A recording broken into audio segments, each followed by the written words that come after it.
boy, oh boy, oh boy, oh boy, oh boy, oh boy. Oh, it's time. It's time. Happy Friday, everyone. Welcome to Tea and Chat, your weekly dose of spiritual growth and transformation. Here, we're going to explore your natural spiritual abilities and empower empaths, intuitives, and highly sensitive folks to transform your sensitivity into strength. Each week, I'm going to dive into a new spiritual topic, uncovering practical tools and insights and guidance to help you thrive on your unique journey. If we haven't met, my name's Julia Harrell. I'm a clairvoyant teacher and a spiritual guide. What does clairvoyant mean? Clear seeing. And the training here that I went through and that I teach others now is the ability to see, know truth. See, know, hear truth for yourself by tuning into our own abilities. So that's where this training comes from. Today's topic, do I have any empaths out there? Today's topic, let's look at a little bit of empowerment for empaths. We're going to look at the top 5 challenges empaths will face in 2025. So if you're new here, this is a 30-minute format. I'll talk about the topic of today, top 5 challenges for empaths in 2025.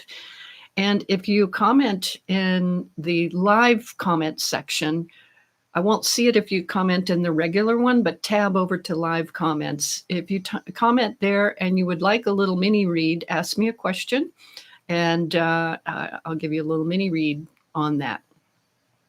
Preferably staying with today's topic. All right, how many empaths do we have out there? How many highly sensitive people do we have out there? How many intuitives? How many spiritual seekers of all flavors are there? I would have said years ago that I'm intuitive. I would have said I'm sensitive. I didn't really know the word empath back then. But let me tell you what Google says empath is. An empath is someone who is highly sensitive to the emotions of others. Empaths can feel what others are feeling so deeply that they may absorb or take those feelings. I really don't like the word absorb because looking clairvoyantly, that's really not what's happening. It's not so much absorbing as matching that energy. And I talk a lot more about that in my training series. Let's look at top 5. So what's the first one? And I was just talking with a friend of mine who's a fellow clairvoyant too, and very, very empathic, very sensitive to the world around her. And I said, what's your top challenge of this year? And she said the same thing that was on my list here of staying grounded, staying in the body, staying present right here, right now. In case you haven't noticed, we have really been just hammered with energy this year. What do I mean by that? You can even look at people that follow space weather. Did you know that pilots have to naturally follow if there's solar flares and things like that, because they can interrupt their equipment and so forth. And for us energetically, this like increased light coming in to the planet. So there's been all these X flares, M flares, just huge solar flares happening. I only mention that because it's a physical representation of what we see energetically of all this light coming in and lighting everybody up. And what's the first thing that happens is usually people just kind of float up and out of the body. So what's the challenge here? Many of us spend the day outside of our body without realizing it. So we get either easily distracted, overstimulated, or just feeling disconnected. Like I hear my friend over there, but I'm somewhere else. That's a good clue for you that, well, you're not here right now, but also it's a good clue for you that maybe you're not grounded. Let's look at them one at a time. So distraction. Our social media is geared. There's algorithms. There's a lot of science behind keeping you engaged and scrolling and scrolling and scrolling and scrolling. It's designed to do that. If you want to step out of that game, you have to change your own approach to it. Grounding would be a first line of defense there. What's another one? Overstimulation. Okay, how many people start your day with coffee or a power drink of some sort? These, while you may think, okay, it's going to get me going, I can only have green tea. Right now, this is actually just water. This is hot water. I've already had my green tea. I have to cut it off at noon. So um, I can't do black tea anymore. I love matcha, but I can't have matcha anymore. All I can do is green tea because it's just so stimulating. And if you're like me, if you're empathic, if you're highly sensitive, intuitive, you're being aware of a lot of energy around you and sensitive to that. So it doesn't take much green tea to get me like wound up. So that's why I'm having water actually right now. So this is number one top challenge is going to be staying in the body. Another part of that too about staying in the body is because some of you are sensitive to all these subtle energies around us, you might start picking something up and kind of follow it out. Some of you that have had even like a past trauma or scary things as a kid, a therapist might say you disassociated. You're in a different space. I would look at it, or a clairvoyant would look at it and go, the owner of the body has left the building. So the owner of the body here, that's Julia, the spirit, the soul, has kind of floated up out of the crown chakra and gone up maybe 5 feet. Sometimes if it's like you witness something scary or, a car accident or something, the owner of that body might go 30 feet up. And we can corroborate that too when people have near-death experiences and they go, I was 30 feet up looking at the surroundings. The I part is the real you. And so this game is getting that real you in the driver's seat. And so this our first top challenge is to really stay grounded. What do we do about it? We create a big grounding cord underneath us. Strap in if you want to, give yourself a seatbelt if you want to, if that's helpful. You can try right now with me too, just like wiggle your toes, take a deep breath and decide to bring all of your energy in through your crown and be right here, right now. I'm going to check the comments, by the way, if you guys want to comment live for a chance for a reading. Hugs. Yes, this is the one I see. Do you want a little read, Hugs? Let's give Hugs a little reading as an example. So Hugs is very sensitive, very tuned in, very sensitive. Hugs. You may not realize this, but on an auditory level. So we have different clairs that have different abilities, right? Yours, it looks like you're getting guidance on a hearing level. Like you might hear a little whisper, oh, I need to go talk to my friend today. And you think, oh, that's just my voice. I'm getting guided that way. Hugs says, sure, thanks. All right, let's keep going. What I'm suggesting, Hugs, is clairaudience. So the ability to hear those whispers from spirit, but you need to be really discerning of what voice you're listening to. If you have a question in there, ask me in the live comments, please. But Hugs, you have a lot of high sensitivities and it's up around your head too. There's some distraction energy up around your head. And it looks like you would be trying to sort through, I'm trying to get guidance. I'm looking for answers. But there's so much like noise. When I look at the space in front of your head, like your energy has a really, a lot of kindness, this light blue, like let's just see the world through kindness. Why isn't everybody kind? But it's not always a kind world, is it? There's weird stuff going on. But in front of you, Hugs, is this kind of like you know those scrubber pads you use on pots and pans, those silver ones for the really baked on stuff? It looks like that. You have kind of this scrubber, those Brillo pad things. There's an energy like that in front of you. Why is that there? Because you're a bright light and because you're tuning in, because you're turning on to these energies. Hugs is saying in the comments, can't find the whispers for the high-pitched ringing. Yeah, the high-pitched, especially if you get it in one ear all of a sudden, that can be a being wanting to communicate with you. But Hugs, the first part would be to get rid of all that noise that's in front of you. This is I mean, it reads to me like you live in a busy space or you spend time online with a lot of people or something, but it's like a lot of collective noise sitting right in front of you. You're trying to get your own answers and you can't see through that Brillo pad. So that's what that looks like. Let me go on to our list here, number 2. So we're talking about challenges in 2025 as an empath. The first one we talked about is just staying in your body, staying grounded, because so many of us are floating out. Let's look at the next one. This is real common for a lot of folks.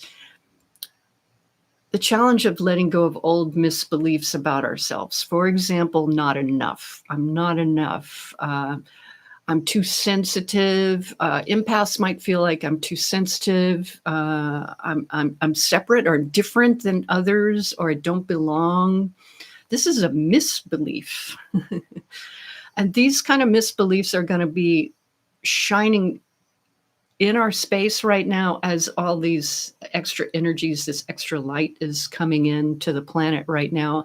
And it highlights these little misbeliefs about ourselves that we've thought all the time. If you're like me growing up, you're too sensitive. That's a problem. Like, oh, I have a handicap. I have a problem. What do I do about it? I don't know. This is just the way I am. You know, you can change your energy. I've got classes on this too. By the way, if you find this helpful, please like and share and hit all the notifications and that stuff. Visit the website. Be sure and get on the email list for sales and specials and things. So if you run into this energy about not enough, this is probably, I would say, like 95% of people that I read energetically or do readings and healings and in classes and stuff will have some variety of this not enough. And so as this light's coming into the planet, it's kind of lighting us up right now to take these steps and become more of our authentic self. We have to let go of some of this older energy. I think of it like if you're like a hot air balloon taking off, you can't carry all these sandbags and misbeliefs about the past with you to go to the next level. You got to let go of those sandbags. So that's going to be coming up. How do we shift it? You have to look and see and go, is this really mine or not? I see a lot of times when people carry that not enough, they could have picked it up from parents or their environment when they were a kid. Here's an example. Working with someone recently, and their father struggled financially. And even though this person was an adult female and very successful, she still had fears of finances. And I'm giving her a reading, and I described what the man looked like. And she said, oh, that's Dad. And I said, okay. And Dad has this energy of, it's really a type of competition. I'm not going to get there. I'm not going to get there. I'm trying to get there, but I'm not going to get there. And he was in a field that was really not well suited for him. The business he was in was based on competition, but this man was very kind and gentle, and he wanted to make sure everybody at the table gets met, you know.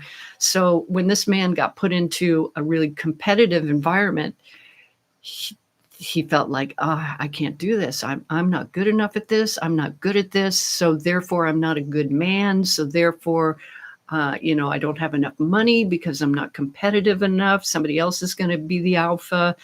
He's not meant to be an alpha of anything other than himself.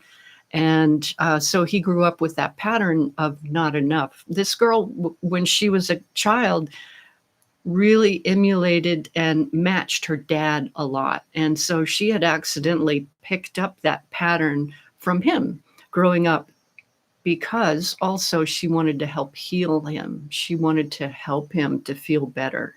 And so she accidentally matched that energy and brought it in. And here she's a successful adult and wanting to, take some next steps in career, but is hitting this wall. And the wall was actually energy that wasn't hers to start with.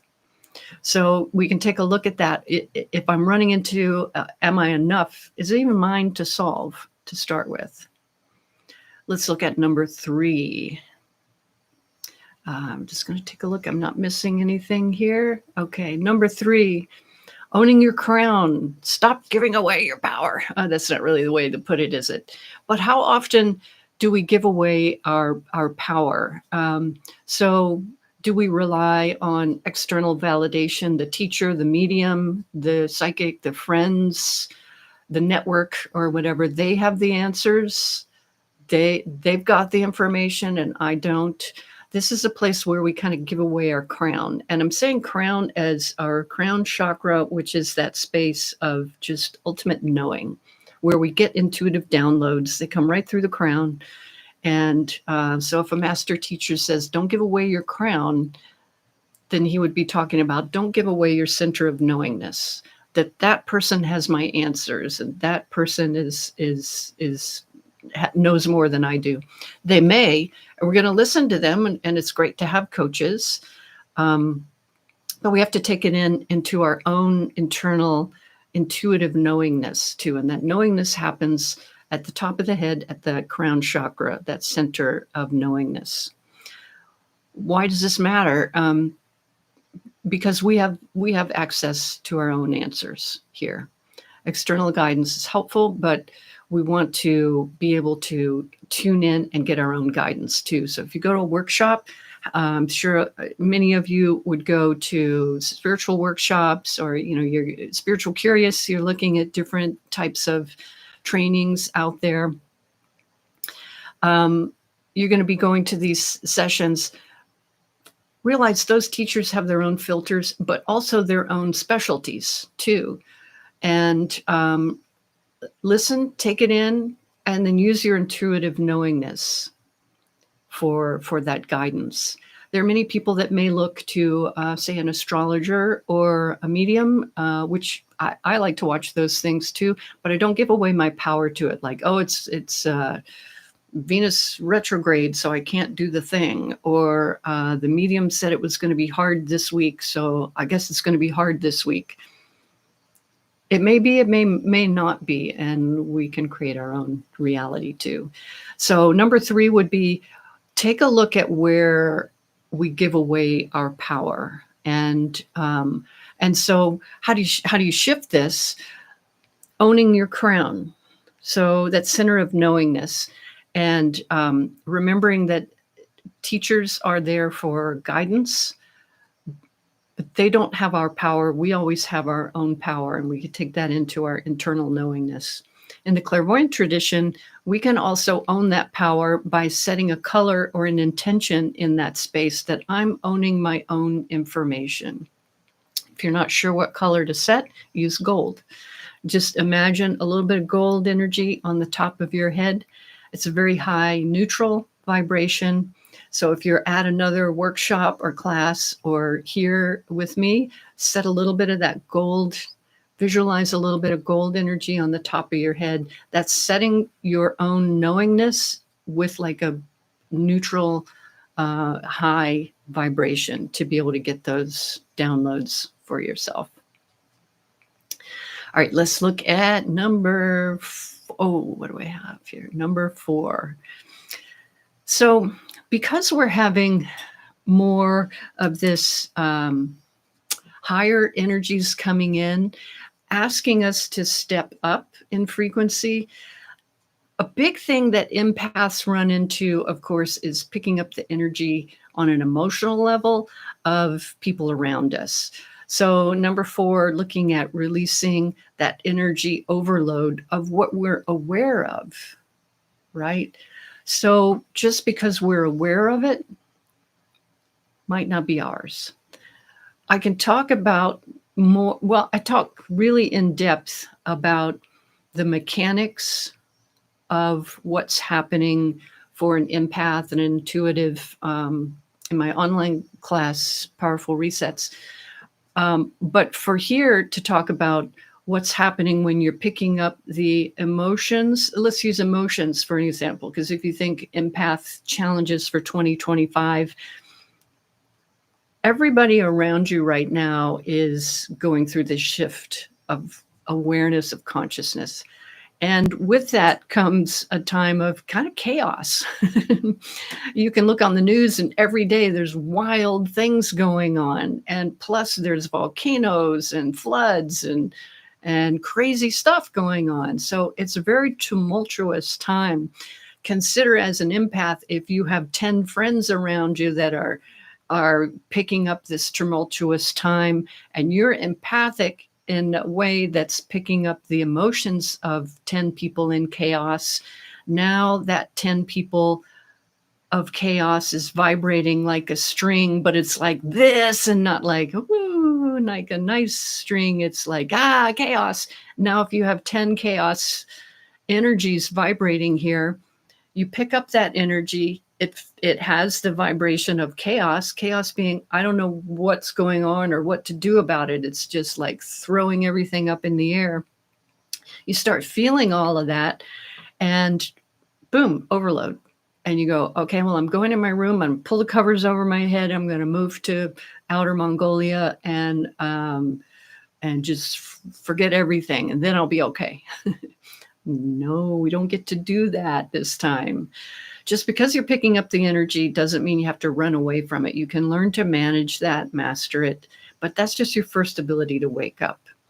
So looking at this ability to pick up energies around you on an emotional level, for example, it's very easy right now. And this really should have been higher than number 3, but this is an important one because you're picking up so much energy around you of other people's. Oh, let me go over to the chat for a minute. All right, Danny says, me, you want a reading? Danny, you are on a rocket ride right now. You've launched off and you're like looking at the bright future and all that's going on, but you're like, I'm really comfortable down here on Earth and I'm not sure about really taking the full rocket ride. Like, do I get a choice here? So you're like, you've already launched, but you're just a little above the launch pad going, okay, yay, I've launched, but whoa, this is unfamiliar. You've got a lot of green energy lit up around you, Danny, which has healing energy to it. And it looks like out of wisdom, you're going to use that first for yourself and people you love. And that's a good choice. It's also lights up down your arm channels, where your creative channels, but right on your hand chakras, they've got like a creamy white on them on your hand chakras. So and it's got the vibration of confusion to it. So it's like you're trying to get your creative energy going in the world and it's flowing. You got these ideas and it gets to here and it goes, puts on the brakes like you have gloves on that doesn't let it flow all the way out. So you're hitting some of that energy right on your hands where you're trying to express that creativity in the world, and it hits that kind of creamy beige energy like gloves. Did you have another question, Danny? I'm not seeing anything else here. So that's just a little mini read. If you're listening and you don't want to read, you can let me know that too. But you're welcome to ask a question and happy to answer. Okay, that was number 4. Great. Number 4, we have to look at lightening the load of clearing out what's not ours. I'll tell you, as an empath, if you go around, you're already picking up energies around you. And what are some other strategies that we use with that? Okay, it's too much. I'm going to have more caffeine and more stimulants, or I'm going to go the other way and have a box of wine or a bottle of wine, or I kept myself busy. I would just keep myself busy and then I wouldn't notice all the noise that I was picking up. Anybody do that one? Yeah. That's a popular one too, where there's just all this noise and you don't separate what's mine and what's somebody else's. So what do? Well, we have to separate what's mine and what's somebody else's. I got a mini course on my website. It's almost ready to launch, so check back next week. Get on my mailing list so you can have that noticed. Let's see. Hugs says intoxication definitely takes you out of the body. Yep, not the best choice or coping mechanism. Yeah, but it's a very popular one. I'll tell you that for highly sensitive people, for empaths, for intuitives, it's very popular to want to check out with these different things. Like, oh, if I can, I'll just plug in a gadget and that'll make me feel better. Oh, if I just I take this wonder herb and I'll feel better, or I'll have some wine or beer or whatever, or magic mushrooms or something, and then I'll feel better. It's just it doesn't get to the root of what's happening, of picking up other people's energy. And that's happening on an energy management level. So it needs to be solved on an energy management level. And there is a step-by-step process here. You can sign up for a discovery call too on my website, and I can tell you more about that. But here's where you start: is a grounding cord. Visualize a grounding cord underneath you, and decide. Let's start here. Decide to let go of anybody else's energy that's not yours. Maybe you see it. Decide to see anybody that's not your energy, like a pale gray. Your own energy is going to show up really vibrant. So just see it as a pale gray, anybody else's energy, and decide to flush it down the grounding cord all the way to the center of the earth. That would be a really good start. Let's look at top 5 empath challenges for 2025. Number 5. Committing to your spiritual practice daily, not just occasionally. So it's not going to work to just say, okay, I went to a spiritual retreat in October last year and I got real spiritual for 5 days, and I opened up this space, and then what happened like 2 weeks later? You're still picking up everybody's energy, or you're still many of you are natural helpers or healers, wanting to help and assist other people. But of course, we got to start with self-care. If we don't have the self-care, then we're not going to be able to help them as much. A daily practice in 2025 is going to be really essential. I always talk about like the yogi. You want to learn yoga, you can take a workshop once a year, but you're only going to get so far.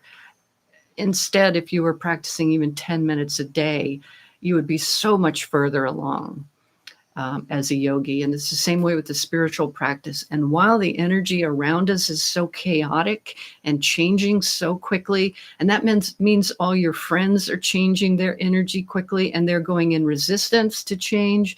So then the energies you're picking up empathically are even more heightened than usual. That's where it becomes even more crucial for this step 5 to have that daily practice of tuning in, do your grounding cord, like I just mentioned, and letting go of anybody's energy that isn't our own. Rosie's here, and she sends a rose. Hi, Rosie. You look a little calmer today. Hugs says psychic hygiene. Oh, 100%. Yeah, psychic hygiene is very important. If you're new to the word psychic other than future predictions, psychic doesn't mean future predictions. Psychic means of the soul. And because everybody here listening has a soul, then you're all psychic. We are psychic, and we have these built-in abilities to be able to hear direction from source, hearing, clairaudience, to be able to see clearly our own guidance and information, clairvoyance, clear seeing, to be able to know clear cognizance, energy or downloads from spirit. I'm pointing to the chakra that it corresponds to. Then there's extra fun clairs like psychometry, where you pick up the history of an object. You go, oh, what's the history of this? Oh, I can see a brown hand going into the earth and chiseling out with a triangle shaped, or it's like a heart shaped trough thing, like digging in archaeology, and then a guy with black glasses doing the refined work. You could start picking up the history, psychometry. So there's a lot of fun clairs here. We all have them built in, and they're available to us on different levels. Just like anybody can pick up an instrument. We all did in second grade, right? And some of them do better than others on certain things, but it's all quite natural and all built in. So it's good to know where your strengths and challenges are, and then how to best utilize them. The ability for empaths to pick up on a level of energy around you is clairsentience, clear feeling, where you're feeling energy around you. And you can learn to dial that down. Be sure and visit my website, 𝗕𝗓𝗓𝗓.com. The live chat goes right here. And if I'm available, I'll chat you right back. We'll have a discovery call, and I'll give you a little mini read there if you like, and talk about if this training would be right for you. So thanks for joining. Make sure you like and share and follow, and hope to see you next time. Thanks so much for joining. Let's see if there's any other comments. Rosie says, working on grounding myself and home. Rosie, your consideration isn't so much about grounding yourself. It's like you have so much focus on everybody around you, right? Family, got to take care of everybody else. And then if there's 2 minutes at the end of the day, then I get it, right? So ground yourself first. It's like apply oxygen to yourself on the plane before you help a friend. So it's not so much, Rosie, that you're not able to ground yourself. It's that you're so used to putting energy or giving energy to so many people. So consider, you could keep giving, but you got to give to yourself first. All right. Hugs says, thank you. Wonderful to have you here. And I hope to see you guys all next week. Bye-bye.